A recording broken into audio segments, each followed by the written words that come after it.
ಭೇಟಿ ಕೊಟ್ಟ ಮೊದಲನೇ ಎವರು ಪೋರ್ಚುಗೀಸರು ಯಾರೇ ಪೋರ್ಚುಗೀಸರ್ ಆಗಿರ್ತಾರೆ. ಸೊ ಇಲ್ಲಿರ್ತಕ್ಕಂತಹ ಈ ಅರಬ್ಬಿ ಸರೋವರ ಈ ಮುಂಚೆ ಇಂಪೀರಿಯಲ್ ಸರೋವರ ಅಂತ ಕರೆಸ್ಕೊಳ್ತಿತ್ತು. ಹಾಯ್, ಹಲೋ, ನಮಸ್ತೆ.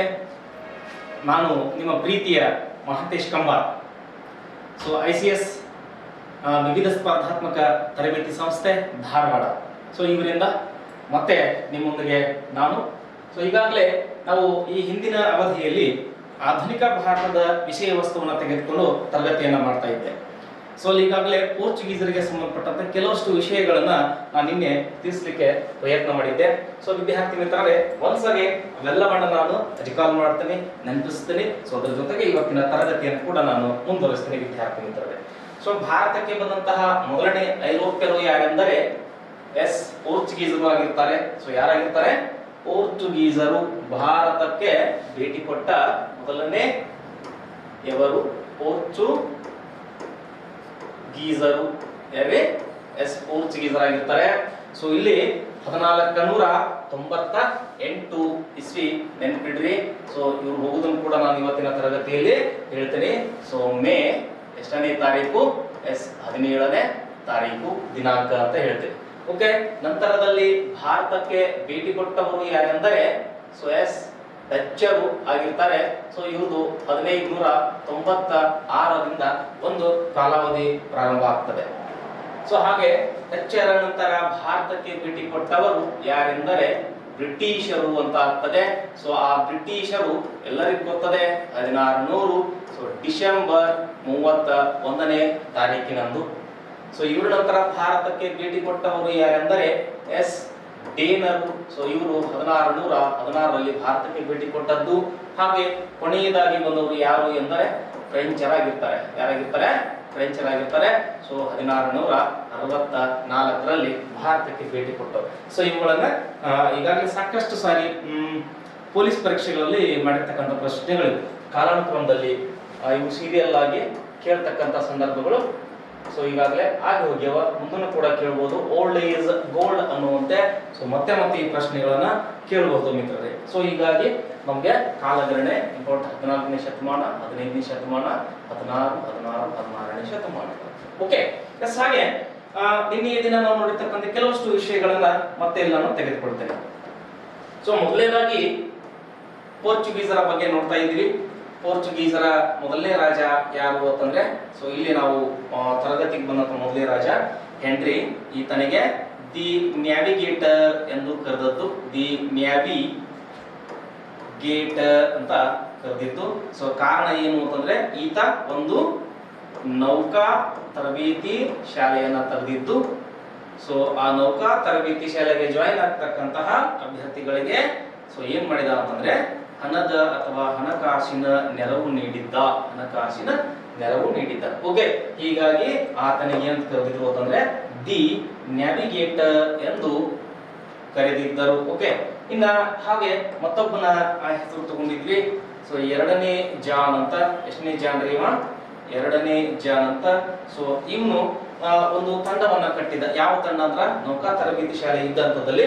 ಸೊ ಅಲ್ಲಿ ನೌಕೆಗೆ ಅಥವಾ ನೌಕಾಯಾತ್ರೆನ ಕೈಗೊಳ್ಳತಕ್ಕ ತಂಡವನ್ನ ಮಾಡಿದ್ದ. ಸೊ ಅದರ ಪ್ರಮುಖವಾಗಿ ಯಾರು ಅಂದ್ರೆ ಬಾರ್ಥೋಲೋಮಿಯೋ ಡಯಾಸ್ ಅಂತ. ಬಾರ್ಥೋಲೋಮಿಯೋ ಡಯಾಸ್ನನ್ನ ನೇಮಕ ಮಾಡಿದ್ದ. ಸೊ ಇವ 1482ರಲ್ಲಿ ತನ್ನ ಪ್ರಯಾಣವನ್ನ ಪ್ರಾರಂಭಿಸಿದ್ದ. So very important. ಇವನ್ ಕರೆದಿರೋದು ಸೊ ಇವನು ಆಫ್ರಿಕಾದ ದಕ್ಷಿಣದ ತುದಿಯನ್ನ ತಲುಪಿ ಅದನ್ನ ಬಿರುಗಾಳಿಯ ಭೂಶಿರ ಎಂದದ್ದು. ಯಾವ ಶಿರ? ಬಿರುಗಾಳಿಯ ಭೂಶಿರ ಎಂದದ್ದು. ಇದನ್ನೇ ಎರಡನೇ ಜಾಣ ಮರುನಾಮಕರಣ ಮಾಡಿದ್ದು ಒಳ್ಳೆಯ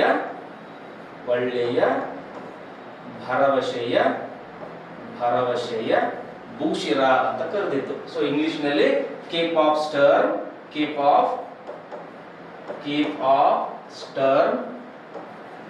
ಆಫ್ ಗುಡ್ ಹೋಪ್ ಅಂತ ಕರೆದಿರ್ತಕ್ಕಂಥದ್ದು. ಓಕೆ. ಸೊ ಹೀಗೆ ನೋಡಿದ್ವಿ. ಸೊ ಇಲ್ಲಿ ನಂತರದೊಳಗೆ ಬಂದಂತವನು ಯಾರು ಅಂತಂದ್ರೆ ವಾಸ್ಕೋ ಡಿ ಗಾಮ. ಯಾರೇ?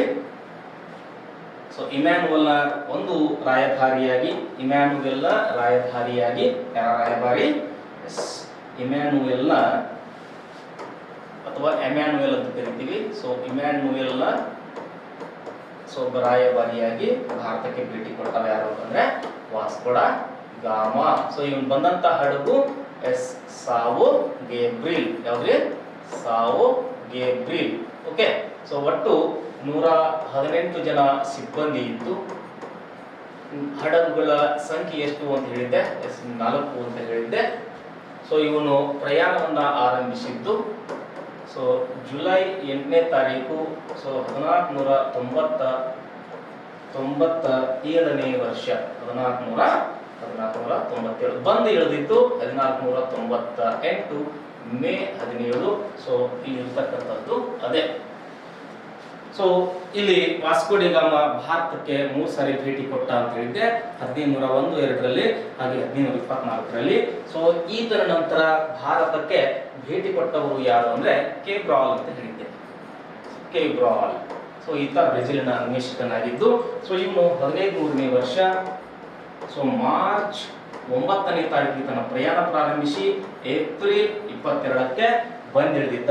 ಸೊ ಪ್ರಥಮ ಬಾರಿಗೆ ಕಲ್ಲಿಕೋಟೆಯಲ್ಲಿ, ಇಲ್ಲೇ ಕಲ್ಲಿಕೋಟೆಯಲ್ಲಿ ಒಂದು ತಾತ್ಕಾಲಿಕವಾದ ವ್ಯಾಪಾರಿ ಕೋಟೆಯನ್ನ ತೆಗೆದಿದ್ದ. ಸೊ ಇಲ್ಲಿ ಈತ ಕೊಚ್ಚಿನ್ ಅರಸನ ಸಹಾಯವನ್ನ ಪಡೆದಿದ್ದ. ಯಾವ ಅರಸರಿ? ಕೊಚ್ಚಿನ್ ಅರಸನ ಸಹಾಯವನ್ನ ಪಡೆದಿದ್ದ. ಬಟ್ ಕೇರಳದ ಅರಸನಾದ ಜಾಮೂರಿಯನ್ ಇವನನ್ನ ಸೋಲಿಸಿ ವಾಪಸ್ ಹೋಗುವಂತೆ ಮಾಡಿದ್ದ ಅಂತ ಹೇಳಿದ್ದೆ.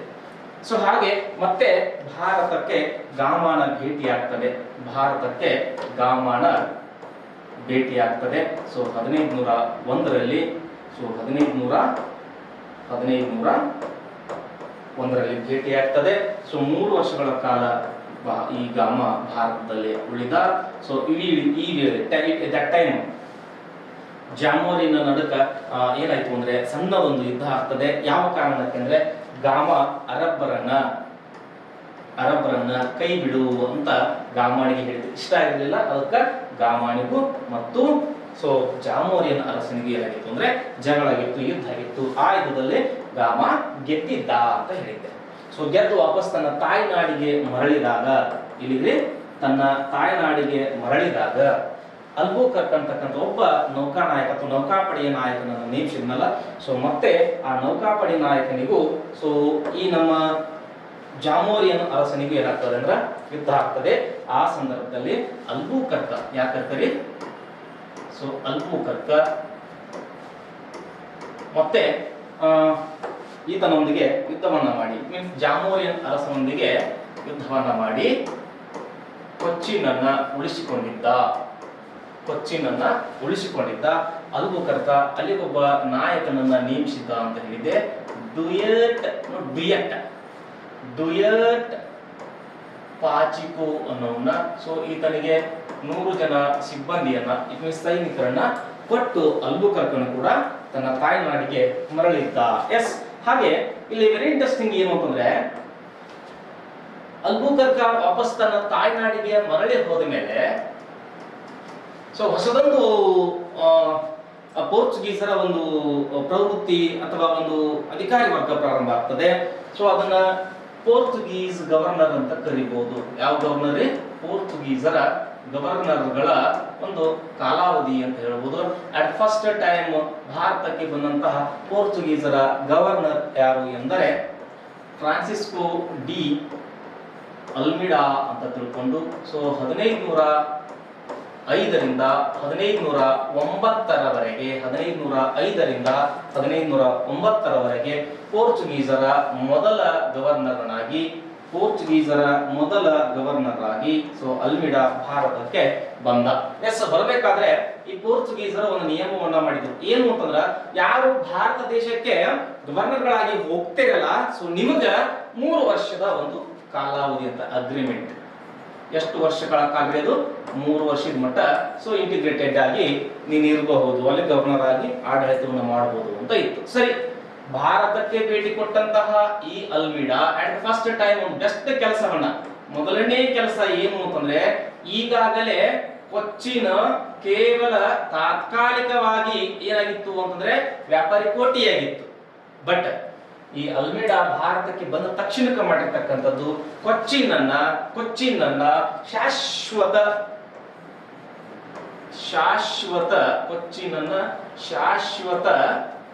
ವ್ಯಾಪಾರಿ ಕೇಂದ್ರ ಅಂತ ಘೋಷಣೆಯನ್ನ ಮಾಡಿದ. Very important point, exam purpose. So once again, ಪೋರ್ಚುಗೀಸರ ಗವರ್ನರ್, ಇಟ್ ಮೀನ್ಸ್ ಭಾರತಕ್ಕೆ ಬಂದಂತಹ ಮೊದಲ Portuguese governor Francisco de Almeida, 1505 ರಿಂದ 1509ನೇ ವರ್ಷ. Okay, yes. ಒಟ್ಟು ಭಾರತಕ್ಕೆ ಬರಬೇಕಾದ್ರೆ ಅವ್ರಿಗೊಂದು ಟೈಮ್ ಕೊಟ್ಟಿದ್ರು. ನೋಡುವ, ನೀವು ಹೋದಂದ್ರೆ ನೀನು 3 ವರ್ಷದ ಟೈಮ್ ಇರ್ತದೆ, ಕಾಲಾವಧಿ ಇರ್ತದೆ ಅಂತ ಹೇಳಿ. ಆತ ಬಂದ ತಕ್ಷಣಕ್ಕ ಮೊದಲನೇ ಕಾರ್ಯ ಮಾಡಿದ್ದು ಏನೆಂದರೆ ಕೊಚ್ಚಿನ್ ಅನ್ನ ಶಾಶ್ವತವಾಗಿರ್ತಕ್ಕಂಥ ವ್ಯಾಪಾರಿ ಕೇಂದ್ರವನ್ನಾಗಿ ಮಾಡಿದ್ದು. ಓಕೆ, ಇನ್ನ ಎರಡನೇ ಕಾರ್ಯ ಏನು ಅಂತಂದ್ರೆ ಬ್ಲೂ ವಾಟರ್ ಪಾಲಿಸಿ. ಸೊ ಗೊತ್ತಾಯ್ತು ಅಂತ ಅನ್ಕೊಳ್ತೀನಿ. ನೀಲಿ ಜಲ ನೀತಿ. So very important. ಏನು ನೀಲಿ ಜಲ ನೀತಿ ಎಂದರೆ? ಸೊ ವಾಟರ್ ನೋಡ್ರಿ, policy blue. Okay, blue water ಪಾಲಿಸಿಯನ್ನ ಜಾರಿಗೆ ತಂದವರು ಯಾರು ಅಂತಂದ್ರೆ ಸೊ ಅಲ್ಮೇಡಾ. ಹೇಗೆ, ಏನು, ಎತ್ತ, ಇದೇ ಇಂಪಾರ್ಟೆಂಟ್ ಇಲ್ಲಿ ಇರೋದು. ಈಗಾಗಲೇ ಸೊ ಅರಬ್ಬರು, ಇಲ್ಲೊಂದು ಸರೋವರ ಇತ್ತು, ಆ ಸರೋವರದ ಮೇಲೆ ಹಿಡಿತವನ್ನ ಸಾಧಿಸಿ ಅದಕ್ಕೆ ಏನಂತ ಕರೆದಾರ ಅವರು? ಅರಬ್ಬಿ ಸಮುದ್ರ ಅಂತ ಕರೆದಾರ. ಓಕೆ, ಸೊ ಯಾವ ಸರೋವರ, ಏನು, ಸ್ವಲ್ಪ ನೋಡಿ ಈ ಕಡೆ. ಸೊ ಏನಿಲ್ಲ,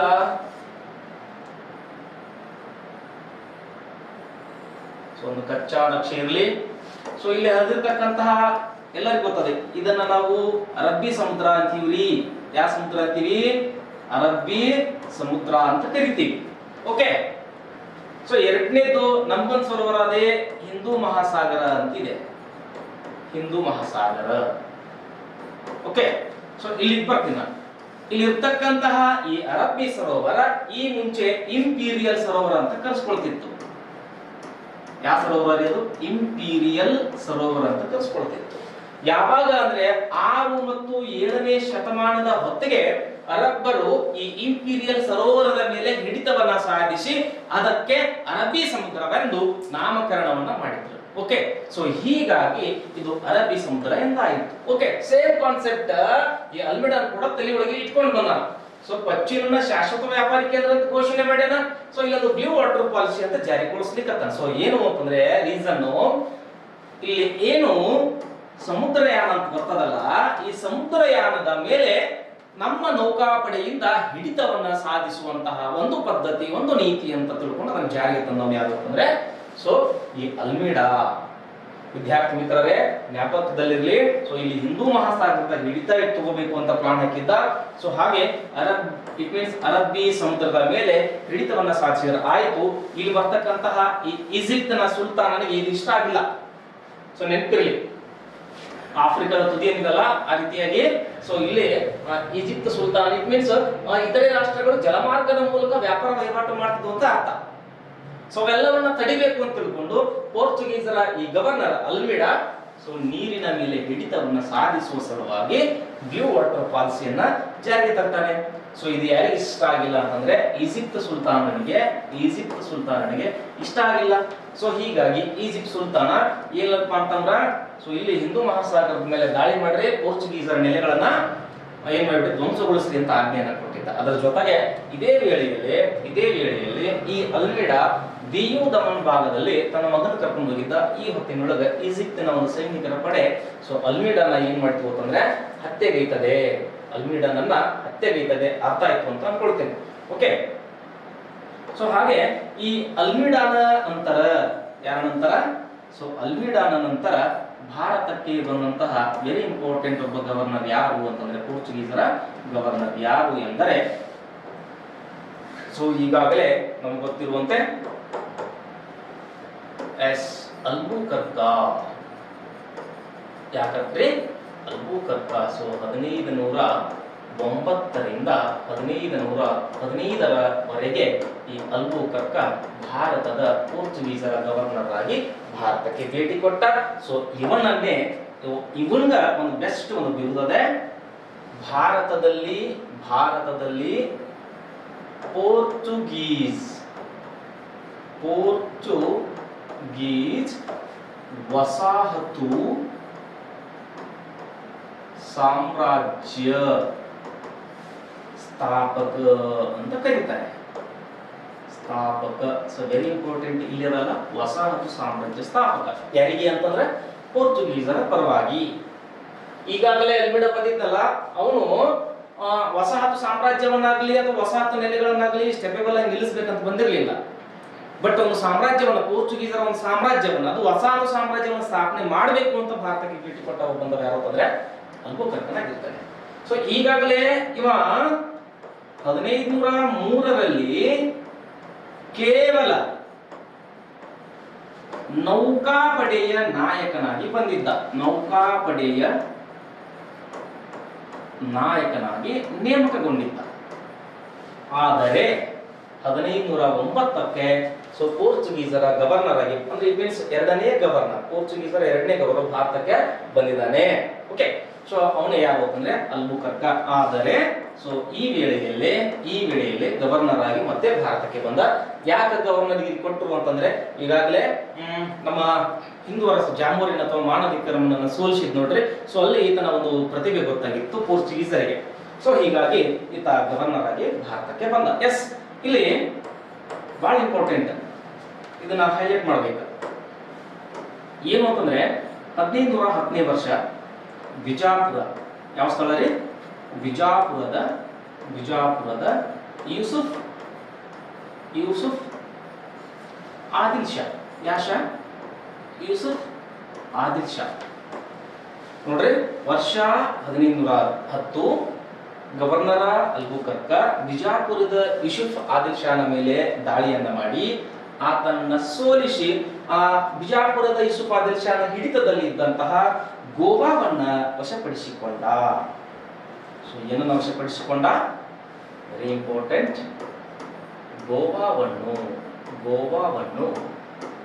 ವಶಪಡಿಸಿಕೊಂಡ. So very important point. ಹಾಗೆ ಇದೇ ಗೋವಾ ಮುಂದೆ ಏನಾಗ್ತದೆ ಅಂತಂದ್ರೆ ಪೋರ್ಚುಗೀಸರ ರಾಜಧಾನಿ ಆಗ್ತದೆ. ಸೊ ಇದ್ರ ಮೇಲೆ KS-ಗೆ ಸುಮಾರು 3 ರಿಂದ 4 ಪ್ರಶ್ನೆಗಳು ಬಂದಿದ್ದಾವೆ.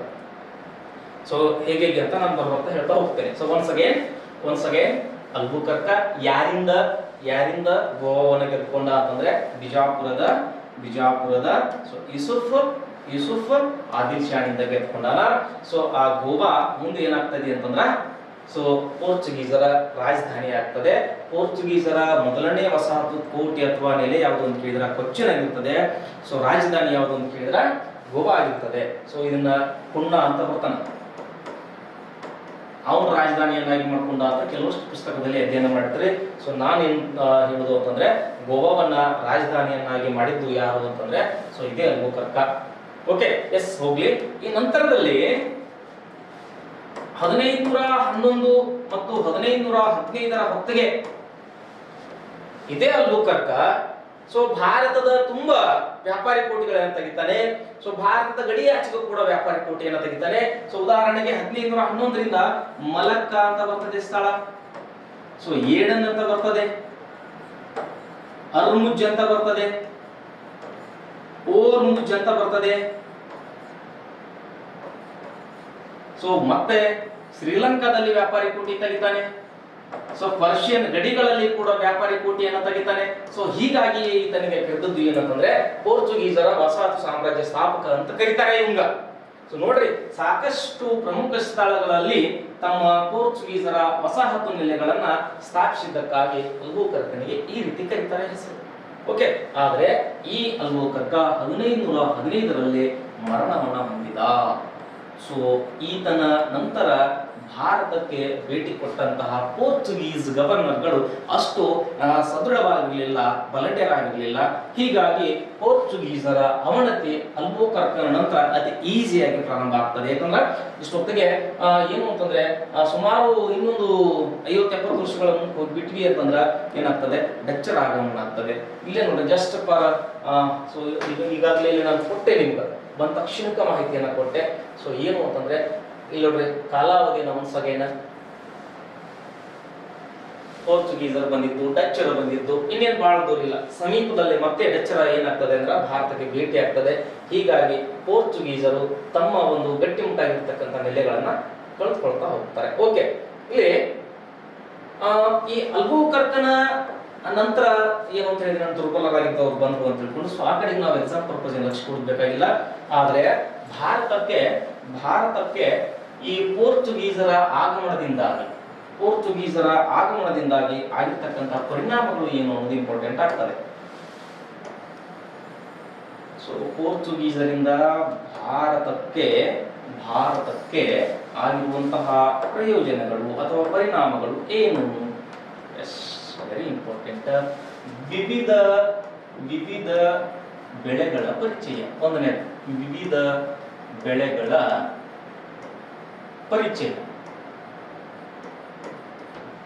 ಓಕೆ, ಒಂದು. ಹಾಗಾದ್ರೆ ಆ ವಿವಿಧ ಬೆಳೆಗಳು ಯಾವುವು? ಸುಮಾರು 9 ಬೆಳೆಗಳದಾವೆ. ಸೊ ಅವುಗಳನ್ನ ಈಸಿಯಾಗಿ ಒಂದು ಕೋಡ್ ಔಟ್ ಮಾಡಬಹುದು. ಏನು ಅಂತಂದ್ರೆ ಆಟೋ,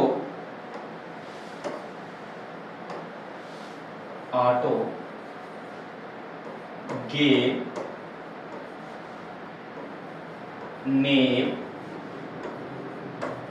ಈಥರ್, ಸೊ ಅನಾನಸ್. ಸೊ ಒನ್ಸ್ ಅಗೇನ್ ಕನ್ಫ್ಯೂಸ್ ಆಗುವಂಗಿಲ್ಲ. ಸೊ ಇದರಲ್ಲಿ ಟ್ವಿಸ್ಟ್ ಇದೆ.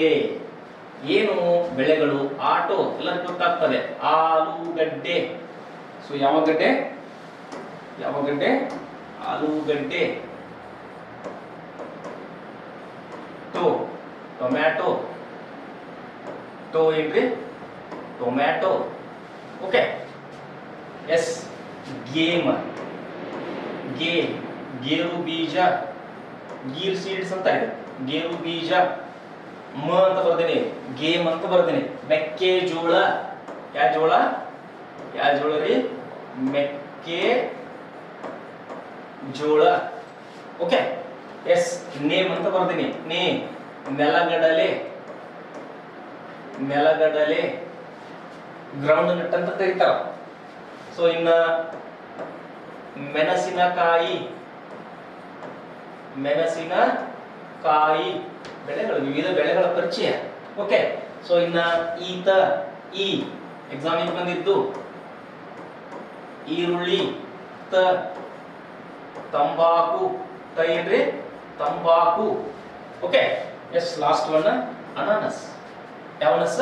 ಅನಾನಸ್. ಓಕೆ, ಒಂದ್ಸರಿ ಹೇಳ್ತೀನಿ ನೋಡ್ರಿ. ಭಾರತಕ್ಕೆ ಪೋರ್ಚುಗೀಸರ ಆಗಮನದಿಂದಾಗಿ ಆಗಿರ್ತಕ್ಕಂಥ ಪರಿಣಾಮಗಳಲ್ಲಿ ಮೊದಲನೇದಾಗಿ ವಿವಿಧ ಬೆಳೆಗಳ ಪರಿಚಯವಾಗಿದೆ. ಸೊ ಆ ವಿವಿಧ ಬೆಳೆಗಳು ಯಾವುವೆಂದರೆ ಆಟೋ, ಗೇಮ್, ನೇಮ್, ಈತ ಮತ್ತು ಅನಾನಸ್. ಆಟೋ ಇಟ್ ಮೀನ್ಸ್ ಆಲೂಗಡ್ಡೆ, ಟೊಮ್ಯಾಟೊ. ಗೇಮ್ ಗೇರು ಬೀಜ, ಮೆಕ್ಕೆಜೋಳ. ನೇಮ್ ನೆಲಗಡಲೆ, ಮೆಣಸಿನಕಾಯಿ. ಈತ ಇಟ್ ಮೀನ್ಸ್ ಈರುಳ್ಳಿ, ತಂಬಾಕು. ಇವು ಎರಡು ಇಂಪಾರ್ಟೆಂಟ್. ಯಾಕೆ ಇಂಪಾರ್ಟೆಂಟ್ ಅಂತ ಈಗಾಗಲೇ ಸೊ ಎಕ್ಸಾಮಿಗೆ ಬಂದಿರೋವು ಯಾವುವು ಅಂತಂದ್ರೆ ಇವೆರಡು ಸಾಕಷ್ಟು ಸಾರಿ ಎಕ್ಸಾಮಿಗೆ ಬಂದಿದ್ದಾವೆ. ಓಕೆ, ಅನಾನಸ್ ಕೂಡ ಎಕ್ಸಾಮಿಗೆ ಬಂದಿದೆ.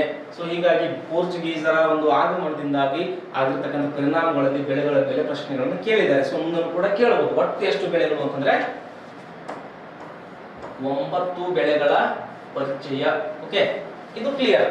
ಹಾಗೆ 1756ರ ಹೊತ್ತಿಗೆ ಮುದ್ರಣ ಯಂತ್ರದ ಪರಿಚಯ.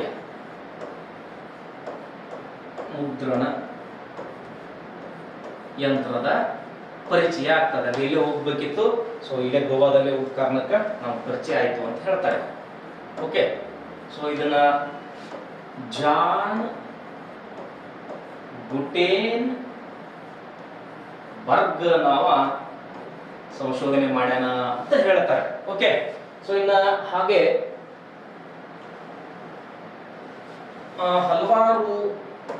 ಹಲವಾರು ಕೃಷಿ ಉಪಕರಣಗಳು ಏನಾಗ್ತವೆ ಅಂತ ಪರಿಚಯಗೊಳ್ಳುತ್ತವೆ. ಸೊ ಇಟ್ ಮೀನ್ಸ್ ಕೃಷಿಯಲ್ಲಿ ಏನಾಗ್ತದೆ, ಯಂತ್ರೋಪಕರಣಗಳ ಬಳಕೆ ಆಗ್ತದೆ. ಕೃಷಿಯಲ್ಲಿ ಯಂತ್ರೋಪಕರಣ ಬಳಕೆ. ಓಕೆ. ಸೊ ಇನ್ನ ಹಾಗೆ ವೆರಿ ಇಂಟ್ರೆಸ್ಟಿಂಗ್ ಏನು ಅಂತಂದ್ರೆ ಸಸ್ಯ ಅಥವಾ ಗಿಡಮೂಲಿಕೆಗಳ ಮೇಲೆ ಸಂಶೋಧನೆ ನಡೀತದೆ. ಸಸ್ಯಗಳ ಮೇಲೆ ಸಂಶೋಧನೆ ನಡೀತದೆ. ಸೊ ನೋಡ್ರಿ ನಮ್ಮ ಬೆಳೆಗಳಿಗೆ ಬಂದಿದ್ದವ್ರು ಯಾವ್ಯಾವ ಅಂತ ಹೇಳಿ ಒಂದ್ಸರಿ ಹೇಳ್ತಿದ್ದೆ. ನಾವು ಮೆಣಸಿಗೆ ಬಂದ್ಮೇಲೆ ನೋಡ್ರಿ ಕಾಳು ಮೆಣಸು ಅಂತೀವಲ್ಲ, ಕಾಳು ಮೆಣಸಿಗೆ ಅಂತ ಬಂದಾರ. ಸೊ ಏಲಕ್ಕಿ ಬೇಕು ಅಂತ ಬಂದಾರ, ದಾಲ್ಚಿನ್ನಿ ಬೇಕು ಅಂತ ಬಂದಾರ, ಓಕೆ, ಶುಂಠಿ ಬೇಕು ಅಂತ ಬಂದಾರ. ಹೆಂಗದ ನೋಡ್ರಿ, ಅವ್ರು ಕೊಟ್ಟು ಬೆಳೆ ಇಸು ಕಿಡ್ನ್ಯಾಗ ಹಾಳಾದವು ಆವ ಇವೆಲ್ಲ ಮಾಡ್ಕೊಂತ ಹೋಗ್ತಾವ. ಅಂತ ಬೆಳೆಗಳು ಇಲ್ಲಿ ಅದಾವ.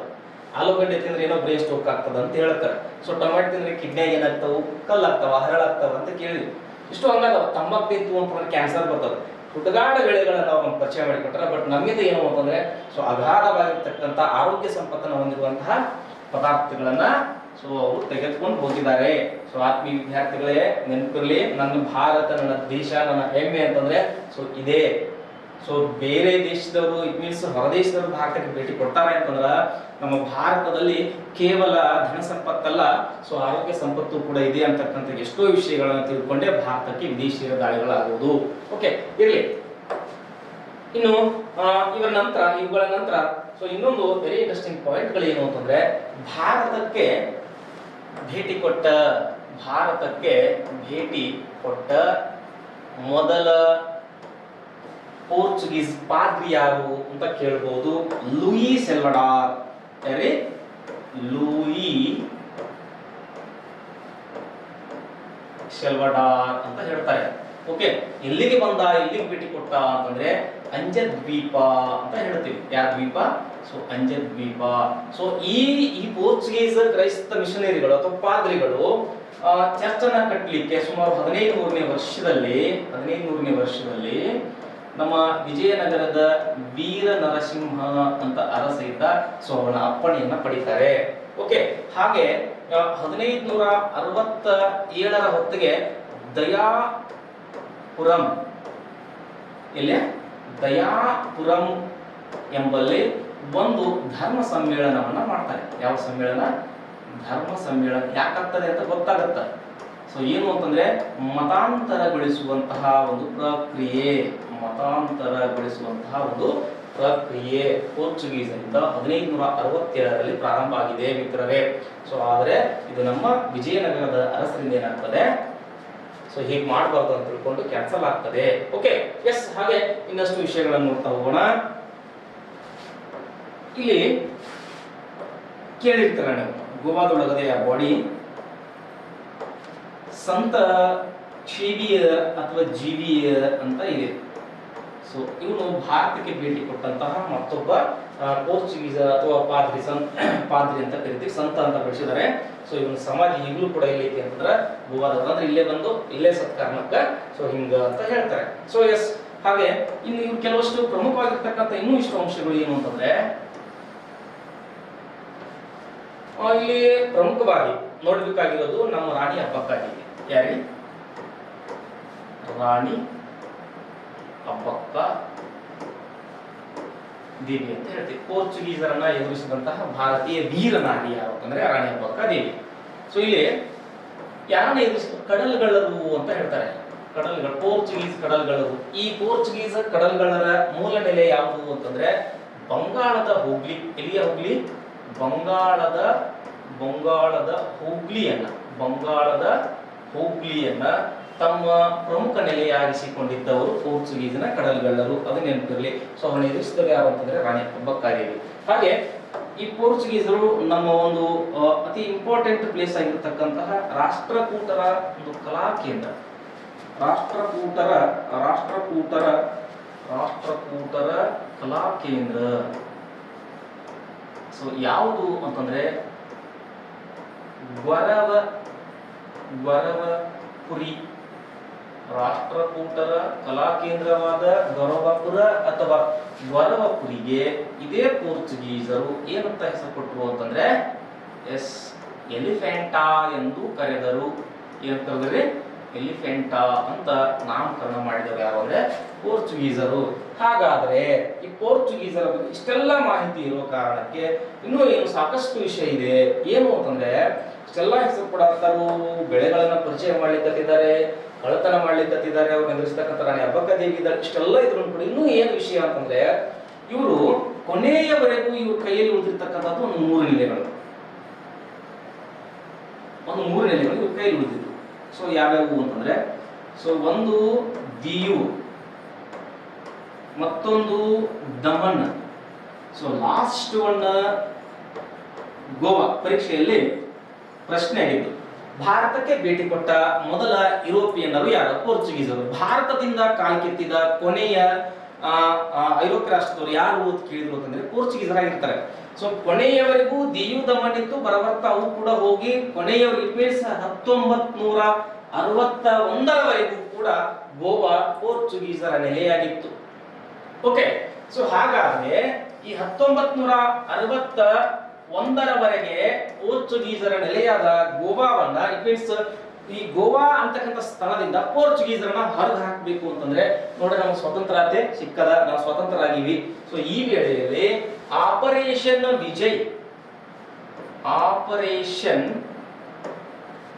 ವಿಜಯ್ ಎಂಬ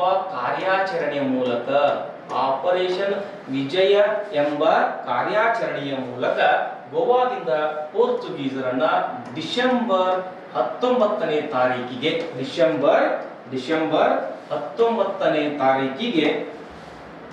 ಓಡಿಸಿದ್ರು. ಮೊದಲಿಗೆ ಬಂದವರು ಅವರೇ, ಕೊನೆಗೆ ಹೋದವರು ಅವರೇ. Okay, once again 1961 operation Vijay ಎಂಬ ಕಾರ್ಯಾಚರಣೆ, ಡಿಸೆಂಬರ್ 19ನೇ ತಾರೀಕಿಗೆ ಪೋರ್ಚುಗೀಸರನ್ನ ಭಾರತದಿಂದ ಹೊರಹಾಕಲಾಯಿತು. ವೆರಿ ಇಂಟ್ರೆಸ್ಟಿಂಗ್ ಪಾಯಿಂಟ್ ಏನು ಅಂತಂದ್ರೆ ಭಾರತದಿಂದ ಪೋರ್ಚುಗೀಸರು ಹೋದ ಮೇಲೆ ಗೋವಾವನ್ನ 1962ರಲ್ಲಿ ಗೋವಾವನ್ನ ಸಂವಿಧಾನದ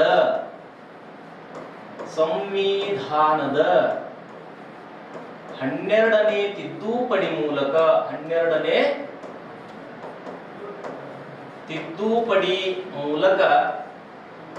ಕೇಂದ್ರಾಡಳಿತ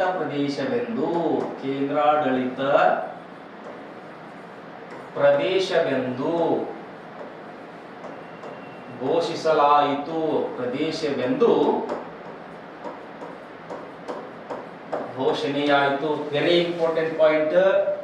ಭಾರತದಿಂದ ಅಥವಾ ಗೋವಾದಿಂದ ಪೋರ್ಚುಗೀಸರನ್ನ ಹೊರಹಾಕಿದ ವರ್ಷ ಮತ್ತು ತಾರೀಕು, ಆ ಕಾರ್ಯಾಚರಣೆ ಯಾವುದು?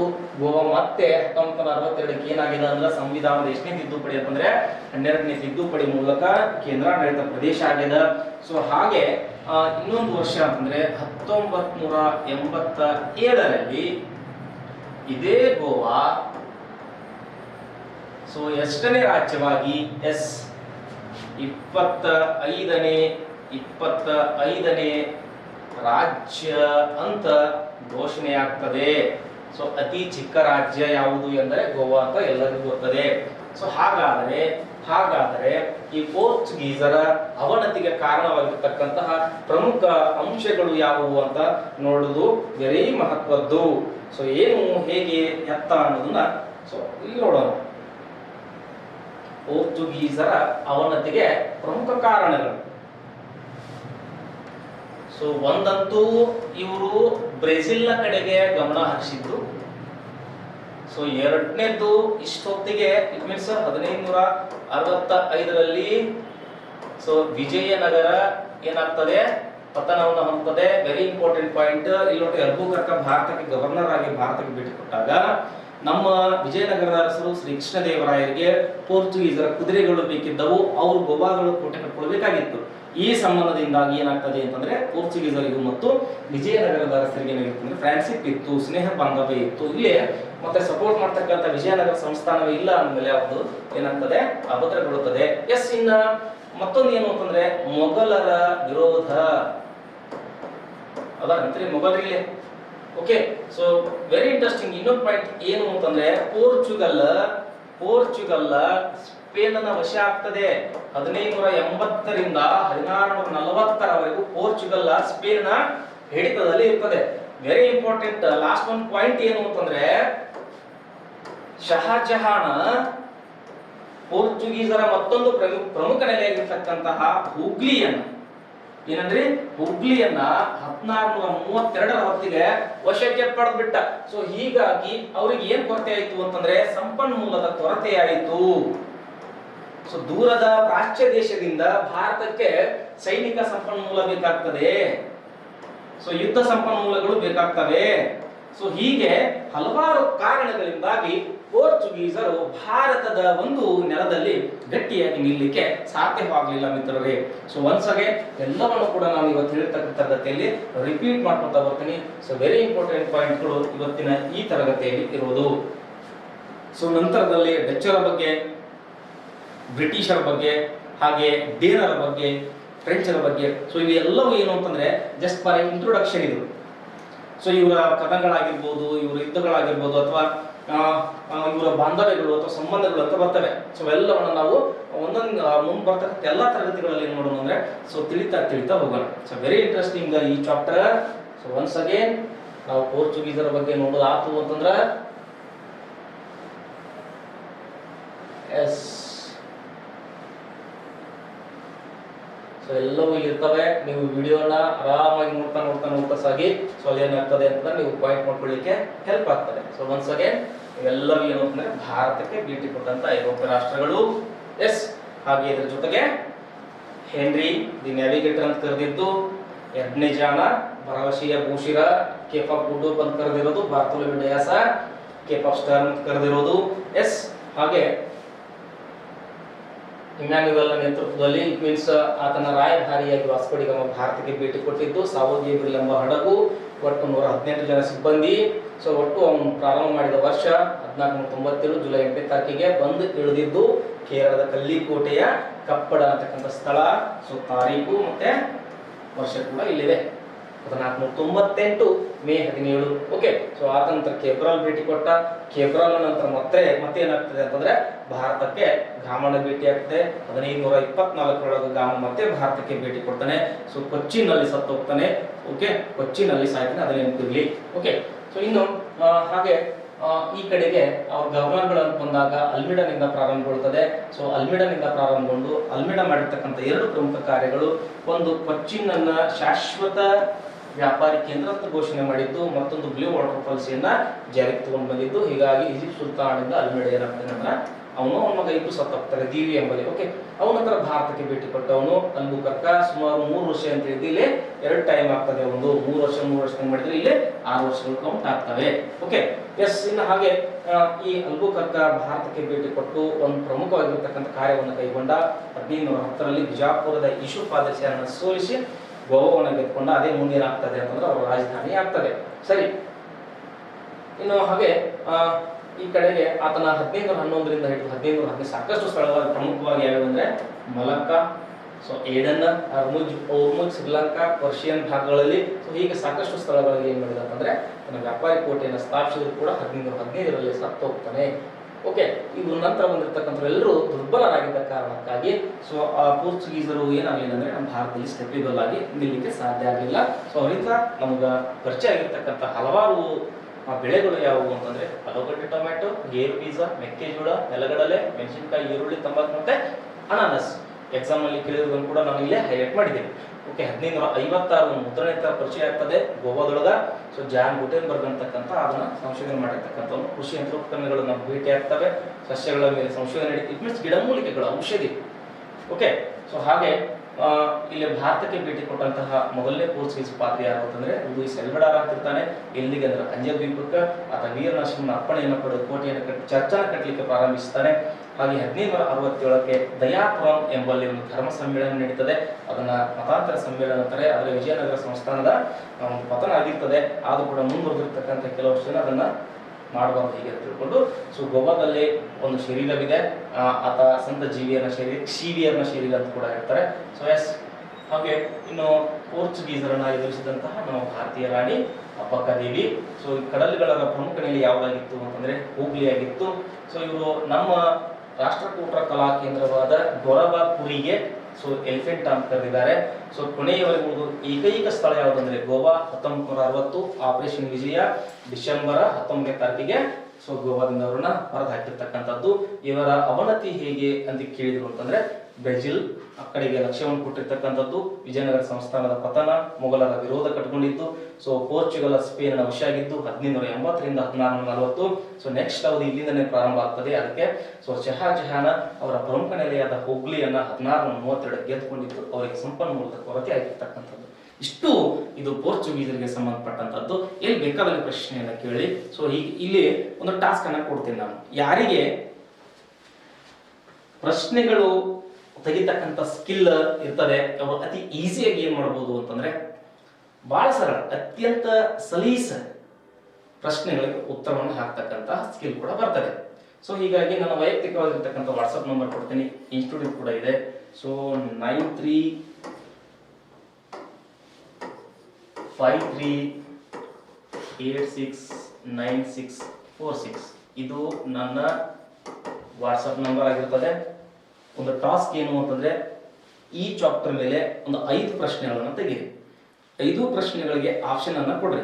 ಆಪ್ಷನ್ನಿಗೆ ಸರಿಯಾದ ಉತ್ತರವನ್ನು ಕೂಡ ಹಾಕಿ. ನೀವು ಕಳಿಸಿರ್ತಕ್ಕಂಥ ಪ್ರಶ್ನೆಗಳನ್ನ ಮತ್ತು ನಾನು ಕೆಲವಷ್ಟು ಪ್ರಶ್ನೆಗಳನ್ನ ಈ ಹಿಂದೆ ಬಂದಿರತಕ್ಕಂಥ ಪ್ರಶ್ನೆ ಪತ್ರಿಕೆ ಇರತಕ್ಕಂಥ ಪ್ರಶ್ನೆಗಳನ್ನ ಮೂರನ್ನ ತಗೊಂಡು ಕೆಲಸ ಇಲ್ಲಿ ಡಿಸ್ಕಷನ್ ಕ್ಲಾಸ್ ಮಾಡೋಣ. ಅದೇನಾಗ್ತದೆ ಅಂದ್ರೆ ಆಲ್ರೆಡಿ ಬಂದಿರತಕ್ಕಂಥ ಪ್ರಶ್ನೆಗಳು ಯಾವ ರೀತಿ ಬಿಡಿಸ್ಬೇಕಂತ ಹೇಳ್ತೀನಿ, ಮತ್ತೆ ನೀವು ತೆಗೆದಿರ್ತಕ್ಕಂಥ ಪ್ರಶ್ನೆಗಳಿಗೆ ಇನ್ನೂ ಏನಾದರೂ ಬದಲಾವಣೆ ಮಾಡಬೇಕು ಏನಂತ ಹೇಳ್ತೀನಿ, ಮತ್ತೆ ಪ್ರಶ್ನೆಗಳನ್ನು ತೆಗೆದು ಹೇಗೆ ಅಂತ ಕೂಡ ನಾನು ಹೇಳ್ಕೊಡ್ತೇನೆ. ಸೊ ಈ 3 ಭಾಗಗಳಲ್ಲಿ ನೀವು ಭಾಗಿಯಾದ್ವಿ ಅಂತಂದ್ರೆ ಸೊ ನಾವು ಸಕ್ಸಸ್, ನೀವು ಸಕ್ಸಸ್. ಹೀಗಾಗಿ ಮತ್ತೆ ಮುಗಿದೊಮ್ಮೆ ನಾನು ಕ್ಲಾಸ್ನಲ್ಲಿ ಬರ್ತಿರ್ತೀನಿ, ಲೆಕ್ಚರ್ ಬಗ್ಗೆ ಮತ್ತಷ್ಟು ವಿಷಯಗಳನ್ನು ಹೊತ್ಕೊಂಡು ಬರ್ತೀನಿ. ಸೊ ಆತ್ಮೀಯ ವಿದ್ಯಾರ್ಥಿಗಳೇ, ಎಲ್ಲರಿಗೂ ಮತ್ತೆ ನಮ್ಮ ICS ನ ಪರವಾಗಿ ಮತ್ತು ನಿಮ್ಮ ಪ್ರೀತಿಯ ಮಹಾಂತೇಶ್ ಆದ ನಾನು ಸೊ ನನ್ನಿಂದ ಕೂಡ ನಿಮಗೆ ಮತ್ತೊಮ್ಮೆ ಮುಗಿದೊಮ್ಮೆ ನಮಸ್ಕಾರ. ನಮ್ಮನ್ನ ಕೈ ಹಿಡಿದು ನಡೆಸುವ ಜವಾಬ್ದಾರಿ ನಿಮ್ಮದಾಗಿದೆ.